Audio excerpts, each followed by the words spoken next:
upang mapanatili ang katapatan at kahusayan sa mga ahensya ng pamahalaan at matanggal ang mga hindi kanais-nais na kawani sa serbisyo ng gobyerno at sa wakas, wakasan ang katiwalian at korupsyon, itinakda ang paglikha ng isang espesyal na hukuman, ang Sandigan Bayan. Ang kasaysayan ng Sandigan Bayan. Ang paglikha ng Sandigan Bayan ay orihinal na utos ng Section 5, Artikulo 13 ng Konstitusyon ng Pilipinas noong taong 1973. Makalipas ng 5 taon o noong 11 ng Hunyo taong 1978, naglabas ang dating Pangulong Ferdinand E. Marcos ng Presidential Decree or PD No. 1486 na lumikha sa Sandigan Bayan. Unang nilikha ang Sandigan Bayan sa parehong antas ng mga korte ng unang antas, na sa ngayon ay kilala bilang Regional Trial Courts. Ngunit hindi nagtagal, o noong 10 araw ng Desyembre taong 1978 ay inilabas ang PD No. 1606 na naglalagay sa Sandigan Bayan sa parehong antas ng Court of Appeals. Sa kasong Nunez versus Sandigan Bayan, nagkaroon ng Korte Suprema ng pagkakataon na talakayin ang katwiran para sa pagkasama ng probisyon na nagtatakda para sa paglikha ng Sandigan Bayan sa ating 1973 Constitution. Ayon kay dating punong maestrado Enrique M. Fernando, layunin nitong mabawasan ang mga oportunidad para sa opisyal na katiwalian at mapanatili ang pamantayan ng katapatan sa serbisyo publiko.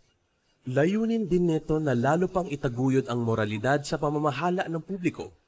Aniya, ang isang pampublikong tanggapan ay dapat tunay na mapagkakatiwalaan. Sa pamamagitan ng isang dibisyon lamang, nagsimulang maglingkod sa publiko ang Sandigan Bayan noong 12 araw ng Pebrero taong 1979.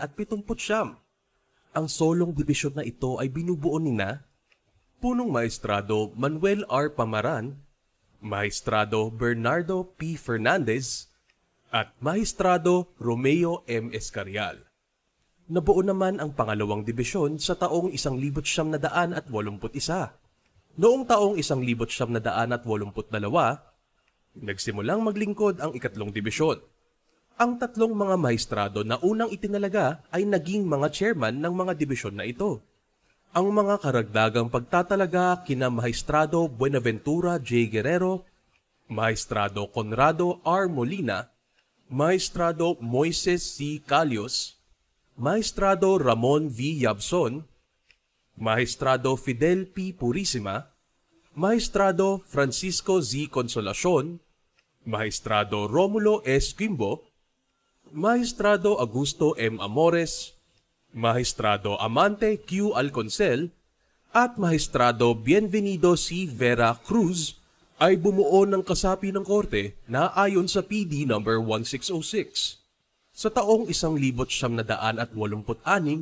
matapos ang revolusyon sa EDSA, sa pamamagitan ng mga Executive Order Numbers 14 at 14A, pinalawak ang jurisdiksyon ng Sandigan Bayan upang isama ang mga kaso ng ill-gotten wealth ng rehimeng Marcos.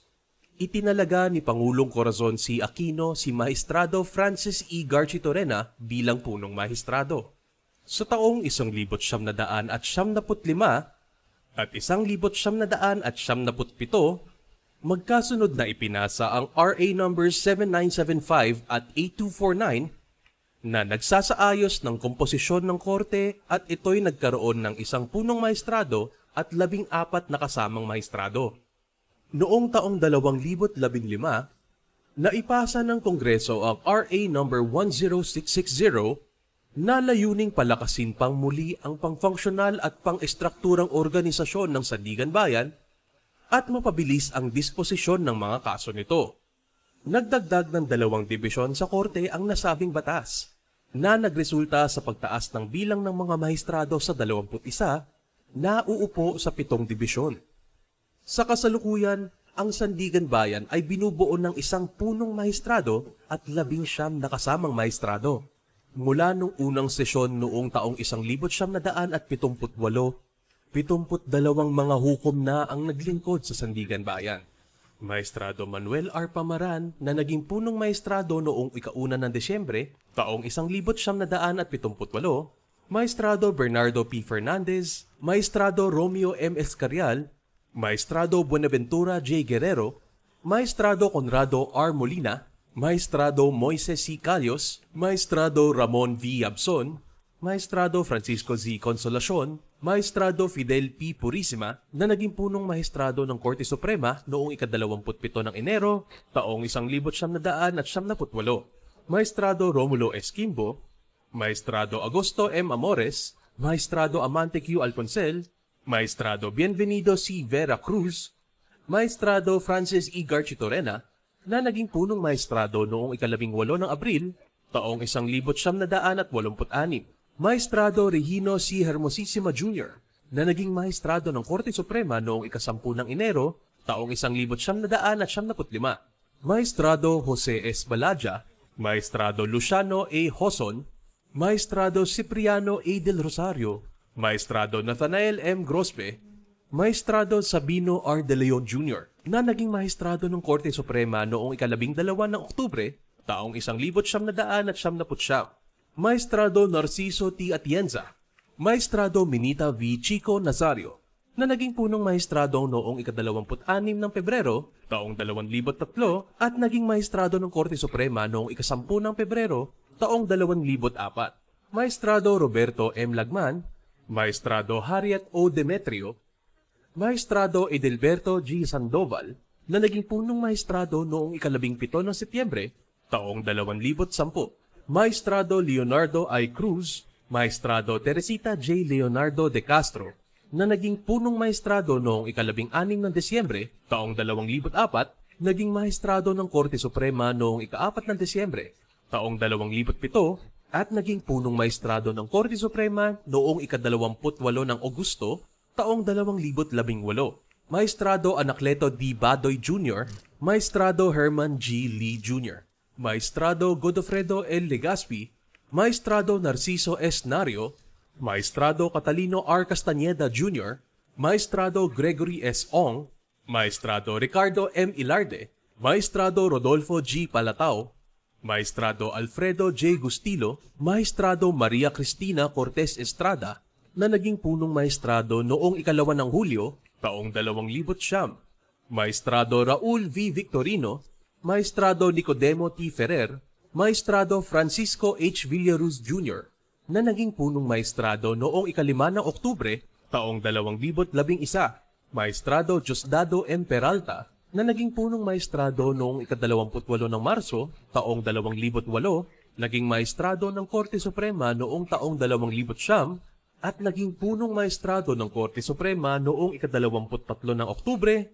taong 2011. Maestrado Norberto Y. Heraldez, naging punong maestrado noong ika-28 ng Pebrero, taong 2011. Maestrado Roland B. Jurado, Maestrado Efren N. de la Cruz, Maestrado Teresita V. Diaz Baldos, Maestrado Jose R. Hernandez, Maestrado Rodolfo A. Ponferrada, Maestrado Alexander G. Gesmundo, na naging maestrado ng Korte Suprema noong ika-14 ng Agosto, taong 2017, at kasalukuyang punong maestrado ng Korte Suprema. Maestrado Samuel R. Martires, na naging maestrado ng Korte Suprema noong ika-2 ng Marso, taong 2017. Maestrado Napoleon E. Inotoran, Maestrado Alex L. Quiroz, Maestrado Maria Cristina J. Cornejo, Maestrado Rafael R. Lagos, Maestrado Oscar C. Herrera Jr., Maestrado Amparo M. Cabotaje Tang, na naging punong maestrado noong ika-1 ng Oktubre, taong 2013 at punong maestrado hanggang sa kasalukuyan. Maestrado Maria Teresa Dolores C. Gomez Estoesta, Maestrado Sarah Jane T. Fernandez, Maestrado Michael Frederick L. Musngi, Maestrado Reynaldo P. Cruz, Maestrado Geraldine Faith A. Ekong, Maestrado Maria Teresa V. Mendoza Arcega, Maestrado Carl B. Miranda, Maestrado Zaldi V. Trespeces, Maestrado Bernelito R. Fernandez, Maestrado Lorifel L. Pahimna, Maestrado Edgardo M. Caldona, Maestrado Bayani H. Jacinto, Maestrado Mary Ann E. Corpus Manialac, Maestrado Kevin Narce B. Vivero, Maestrado Georgina D. Hidalgo, Maestrado Ronald B. Moreno, Maestrado Arthur O. Malabagyo. Noong ika-21 ng Nobyembre, taong 2022, bilang paggunita sa mayamang kasaysayan ng Sandigan Bayan at sa pamamagitan ng Administrative Order No. 012-2023, binuo ang Sandigan Bayan Historical Archives, sinupang pangkasaysayan ng Sandigan Bayan.